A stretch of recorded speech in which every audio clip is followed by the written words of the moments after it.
Hello दोस्तों, आपका अपना YouTube channel science light and GK knowledge पर स्वागत है।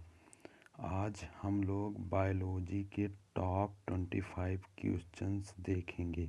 इसमें बायोलॉजी के भी हैं और फिजिक्स केमिस्ट्री तीनों सब्जेक्ट्स हैं जो एसएससी, रेलवे और बाकी सभी एग्ज़ाम के लिए इम्पॉर्टेंट हैं। ये क्वेश्चंस सभी एग्ज़ामों में पूछे गए हैं। चलिए पहला क्वेश्चन देखते हैं और जानते हैं इसके बारे में। इसमें पहला क्वेश्चन है, कौन कौन सा जानवर पराध्वनि उत्पन्न करता है, मतलब अल्ट्रासोनिक साउंड्स कौन सा जानवर उत्पन्न करता है। पारपोइस पारपोइस एक जानवर है जो पराध्वनिक उत्पन्न करता है। कौन सा जानवर? पारपोइस। निषेचन अंडा युग्मज किसमें सममिष्ट होते हैं, मतलब निषेचन अंडायुग्म किसमें सममिष्ट होते हैं, किसमें रहते हैं? गर्भाशय महिलाओं का जो यूटेरस होता है उसी में निषेचन अंडायुग्म में सम्मिष्ट होते हैं। तीसरा क्वेश्चन है, कंडक्टर का प्रतिरोध किस पर निर्भर नहीं करता है। क्या पूछ रहा है? किस पर निर्भर नहीं करता है? दबाव पे। और निर्भर किस चीज़ पर करता है? जैसे तार के प्रतिरोध मतलब किस पर निर्भर करता है? उसकी लंबाई पे। और तार किस पदार्थ का बना है उस पर, पदार्थ पर निर्भर करता है।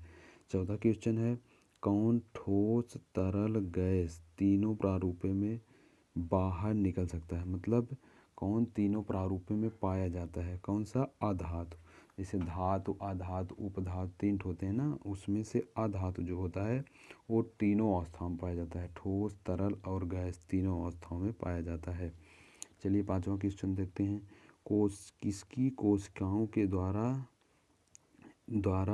रक्त में शर्करा मतलब शुगर स्तर में वृद्धि का पता लगाया जाता है। कमी या वृद्धि का पता लगाया जाता है। अग्नाशी क्या है? एक ग्रंथि है जो मिश्रित ग्रंथ है। कैसी ग्रंथ से? मिश्रित। इससे हार्मोन्स और क्या बोलते हैं, हार्मोन्स और दोनों चीज़ निकलते हैं, हार्मोन्स और इंसुलिन दोनों चीज़। वह लवण जिसके जलीय विलयन का पीएच मान 7 से कम है क्या कहलाता है? अम्लीय। 7 से कम अम्लीय, 7 से अधिक क्षारीय, 7 पर न्यूट्रल मतलब उदासीन होता है। मछलियों के हृदय में कितने कक्ष पाए जाते हैं? मछलियों के हृदय में 2 कक्ष पाए जाते हैं। कितने कक्ष पाए जाते हैं? 2। और मनुष्य के हृदय में 4 कक्ष, और पक्षी और रेप्टाइल्स इनके हृदय में 3 कक्ष पाए जाते हैं। और ये क्वेश्चन है, गुरुत्वाकर्षण की वजह से उत्पन्न होने वाले त्वरण का मूल्य किस पर निर्भर करता है? किस पर निर्भर करता है? इसके नीचे गिरने वाले वस्तु के द्रव्यमान पर। गुरुत्वाकर्षण की वजह से उत्पन्न होने वाले त्वरण का मूल्य किस पर निर्भर करता है? किस पर निर्भर करता है? इसके नीचे गिरने वाले वस्तु के त्वरण पर, नीचे गिरने वाले वस्तु के द्रव्यमान पर, नीचे गिरने वाले वस्तु के द्रव्यमान पर। कौन सा ऊतक पौधों की कठोर और दृढ़ बनाता है, मतलब पौधों को कठोर बनाता है और दृढ़? स्क्लेरेंकाइमा। 3 ऊतक होते हैं, स्क्लेरेंकाइमा, पैरेन्काइमा और कोलेनकाइमा।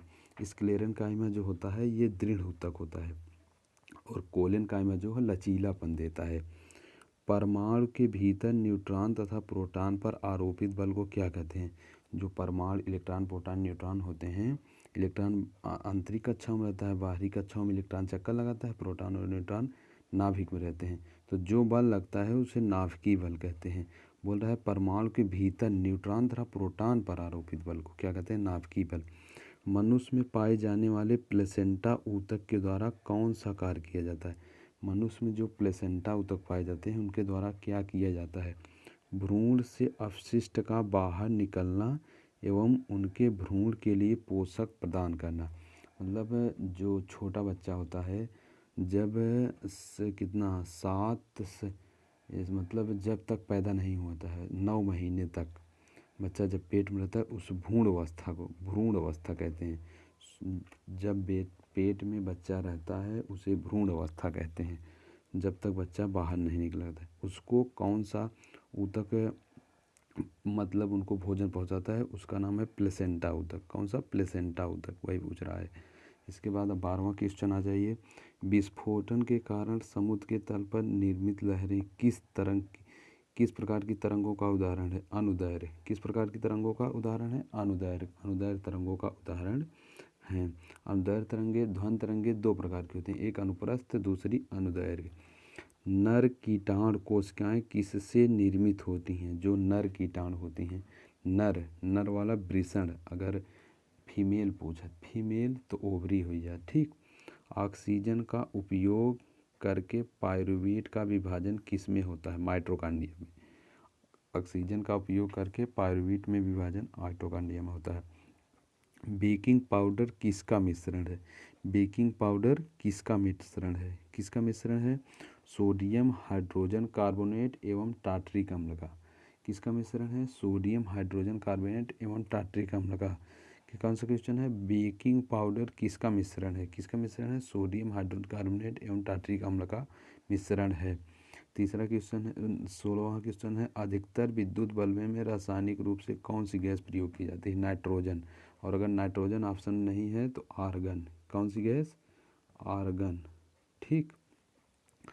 दूध वाले ताज़े दूध में थोड़ा बेकिंग सोडा मिला देते हैं, जैसे दूध में तो बेकिंग सोडा क्यों मिलाया जाता है? दूध की अम्लता को दूर करने के लिए, दूध की अम्लता को रोकने के लिए, दूर करने के लिए। कौन सा हार्मोन्स युवावस्था के समय लड़कों में दिखाई देने वाली उपस्थिति में बदलाव लाता है? लड़कों में कौन सा? टेस्टोस्टेरोन। टेस्टोस्टेरोन हार्मोन्स लड़कों में उपस्थिति देखने के लिए उत्तरदायी होता है। वह बिंदु जहाँ पर एक वस्तु का संपूर्ण भार करता है उस बिंदु को क्या कहते हैं?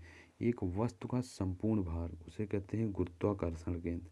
क्या कहते हैं? गुरुत्वाकर्षण केंद्र। क्या कहते हैं? गुरुत्वाकर्षण, उस बिंदु को। किसके कारण बादलों का रंग साफ दिखाई देता है? बादलों का जो रंग होता है किसके कारण साफ दिखाई देता है? प्रकाश प्रकीर्णन। प्रकाश प्रकीर्णन के कारण बादलों का रंग साफ दिखाई देता है। कौन पौधों के बीच में एक खाद्य भंडार के रूप में कार्य करता है? बीज पत्र। जब छोटे पौधे होते हैं उसमें बीज जो पत्र होता है, बीज के किनारे वाला, वही उनके खाद्य भंडारण के रूप में कार्य करता है। प्रोटीन की जानकारी प्रदान करने वाले डीएनए के भाग को क्या कहा जाता है? प्रोटीन की जानकारी प्रदान करने वाले डीएनए, प्रोटीन की जानकारी प्रदान करने वाले डीएनए के भाग को क्या कहा जाता है? जीन। क्या कहा जाता है? जीन। क्या कहा जाता है? जीन। जीन कहा जाता है। लिखा है प्रोटीन की जानकारी प्राप्त करने वाले डीएनए के भाग को क्या कहा जाता है? जीन कहा जाता है, ठीक। जीन कहा जाता है। और 23वां क्वेश्चन है, अवतल दर्पण किस प्रकार का प्रतिबिंब बनाता है? अवतल दर्पण सभी प्रकार का प्रतिबिंब बनाता है। आभासी, बड़ा, सीधा, छोटा। लेकिन ऑप्शन में अगर आभासी बड़ा है तो आभासी बड़ा लगाइए। और उत्तल दर्पण दो ही प्रकार का, एक आभासी छोटा। उत्तल दर्पण दो ही प्रकार का, लेकिन अवतल दर्पण 6 प्रकार का इमेज बताता है। उस प्रक्रिया को क्या कहते हैं जिसके द्वारा कोई धातु अपने आसपास उपस्थित नमी, एसिड इत्यादि द्वारा प्रभावित होता है? मतलब नमी या एसिड द्वारा प्रभावित होते हैं, संक्षारण कहते हैं। इसका एग्जाम्पल है लोहे में जंग लगना। जैसे लोहे में अगर आप बाहर लोहा छोड़ दोगे तो उसमें नमी और एसिड की मात्रा पड़ेगी तो वो संक्षारण होने लगेगा, मतलब धीरे धीरे ख़त्म होने लगेगा। और 25वां लास्ट क्वेश्चन है, रेगिस्तान पौधों की बाह्य त्वचा पर मोम जैसे पदार्थ की परत पाई जाती है, इस पदार्थ को क्या कहा जाता है? क्यूटिन। क्यूटिन एक पदार्थ है, वही पदार्थ है। रेगिस्तान पौधों की बाह्य त्वचा पर से वाइट वाइट नहीं रहता है मोम जैसे पदार्थ को, उसे क्या बोलते हैं? क्यूटिन। क्यूटिन कहते हैं। ये 25 क्वेश्चन थे आप लोगों के लिए, मैंने लाए थे 25 क्वेश्चन। और ये सभी एग्ज़ाम के लिए मोस्ट इम्पॉर्टेंट हैं, चाहे जो एग्ज़ाम हो, ठीक। चाहे जो एग्ज़ाम हो, सभी एग्ज़ाम के लिए मोस्ट इम्पॉर्टेंट क्वेश्चन हैं। अगर ये वीडियो आप लोगों को अच्छी लगी तो इसे शेयर करें, सब्सक्राइब करें, लाइक करें और कमेंट करके ये ज़रूर बताएं कि अगली वीडियो किस टॉपिक से चाहते हैं, या वन लाइनर चाहते हैं, या ऑप्शनल क्वेश्चन चाहते हैं। प्लीज़ इस वीडियो को कमेंट करके ज़रूर बताएं। और इस वीडियो को देखने के लिए थैंक यू, धन्यवाद।